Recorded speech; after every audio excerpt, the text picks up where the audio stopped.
Hey Scorpio, I'm Eleanor and welcome to Peaches by Starlight Tarot.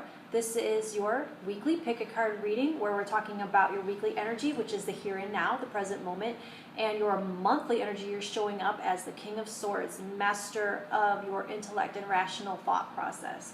These came out in your monthly video and your annual video. They're linked below if you want to see where I shuffle and these come out and I talk more about them. Thank you to all my subscribers. I'm so happy to have you here, and welcome to newcomers. If you want to keep up with my videos as they come out every week and get notifications, hit that subscribe button. If you hear something that's going to help you and serve you on your path, let me know by hitting that like button. If you know of anyone that would be helped by something that you hear today, please share my channel with them. Ask me any questions you have in the comments. Today I'm using Earth, Wisdom, Oracle, and the John Bauer Tarot. I have stack 1, stack 2, stack 3. They're linked below. You can pick one or you can pick more than one, whatever you feel drawn to do, Scorpio.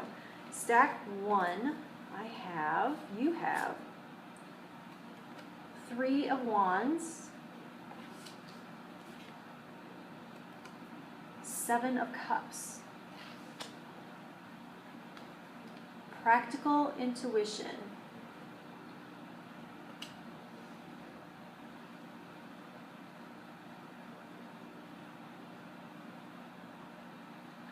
so with practical intuition, last week I think the energy was, your weekly energy from this deck was higher power. And that is learning how to take into account information that you don't have receipts for, using that to guide yourself into your decision making. So you're still showing up with this mental clarity, but you're drawing on more than your normal sources of information. And so with practical intuition, there's a sense to where you've done a good job of that and learned some things from it.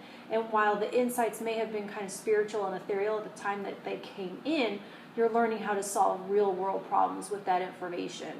And then what one of those things that's being specifically highlighted here is your ability to ground yourself back in the present moment. When things like the 7 of Cups, in this deck, it does look like a lot of fearful things chasing her. So there's a sense to where when fearful scenarios start to take root and start to blossom in your mind, that you do have more skills, real skills, actual techniques, not just in a kind of nebulous way, but that you actually have in your back pocket a process, a formula for how you can deal with that, how you can ground yourself in the present moment and take yourself out of the future and out of the past where all these kind of scary, shadowy things are chasing you, and you can bring yourself back to what is real and have a reality check and have a solidity check through things like the practice of being able to name something that you can feel, something that you can hear, something you can see. It's like an actual thing you could look up, but it's like a grounding technique where you list things in your immediate environment, and it helps bring you back, almost like one of those, like a dream state. You know, like in the movies where there's time travel and there's always that moment where the one time fades back into the present time and it blurs and then it clarifies again and they realize they're back in their home environment or their home time. So it's kind of like that, where the blur of all of the timelines fades away and you're back in your room that you recognize, back to place that you recognize. All right, stack 2, 6 of Pentacles, King of Pentacles, and Divine Protection.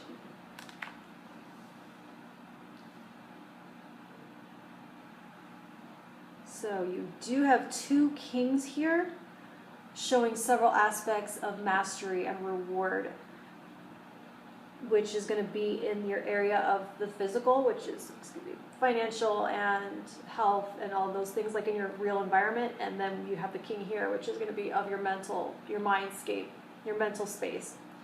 So where there is a certain degree of like back patting you get there and congratulations, that's not the end of the story. You have to take these energies into a world that is fraught with difficult people, difficult situations, and you know, life goes on with its ups and downs. So that when you reach the king level, you don't just, that's not, the credits don't roll. Now you have to show up in this world as with that energy.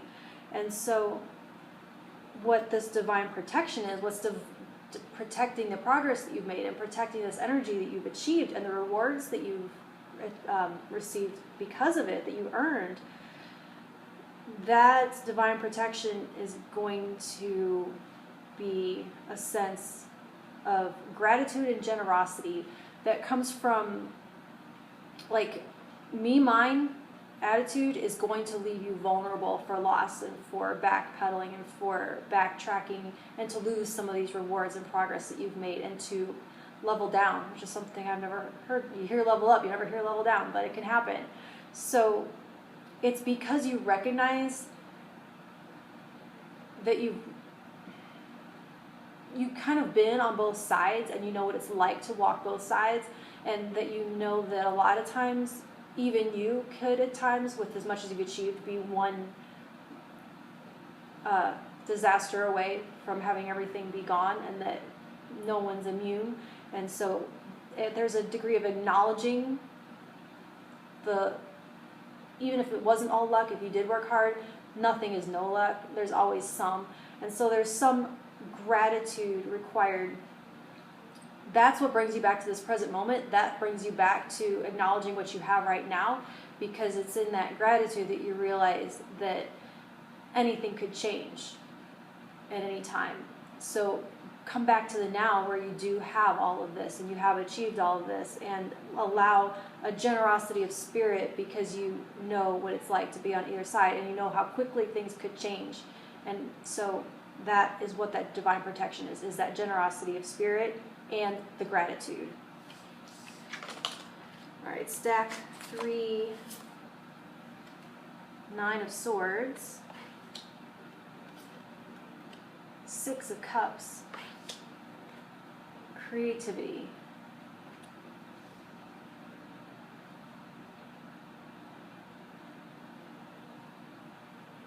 King of Swords may view creativity as an indulgent pastime, a form of self-indulgence, and that is not a necessity.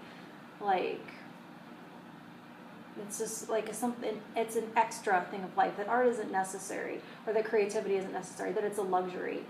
And the message for you here, if that is your mindset as this King of Swords,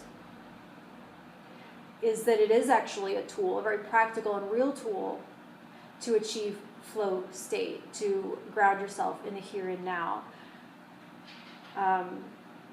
It steadies your thoughts, it steadies your emotions, it gets you out of your mind if you can let it wander while you're being creative. And there's an interesting thing that happens with the 6 of Cups that's like wanting you to wander into some happy memories. And when you're in this creative flow state and you let your mind wander into some happier past times, a little bit of nostalgic energy,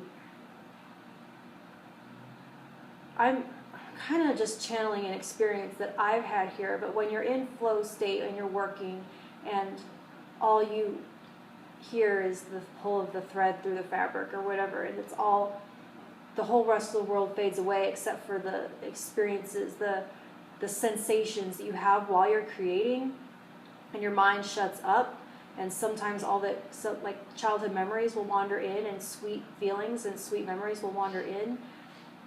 I can feel the illusion of time collapse, and all of a sudden those things are happening right now, and like this distance of those things being at some other time and not being real anymore, that fades away, and you can almost feel in a very real way that time isn't real. Not just as a concept. It's like, oh, that's like a thing we all throw around. Oh, time isn't real, blah, blah, blah. It's like, yeah, it's like yeah, okay. It's just a thing people say. But you can feel that. You can touch that when you get into flow state. So there is something real value for creativity. It's not just a luxury. And that's what you're being called to explore this week. All right, I'll talk to you next week. Thank you.